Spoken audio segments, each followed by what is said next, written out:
إذ قال يوسف لأبيه يا أبت إني رأيت 11 كوكبا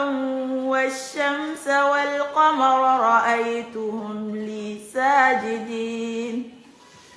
قال يا بني لا تقصص رؤياك على إخوتك فيكيدوا لك كيدا إن الشيطان للإنسان عدو مبين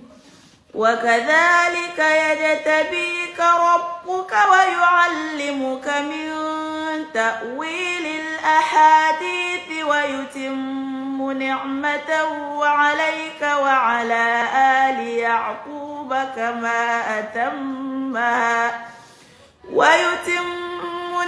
نعمته عليك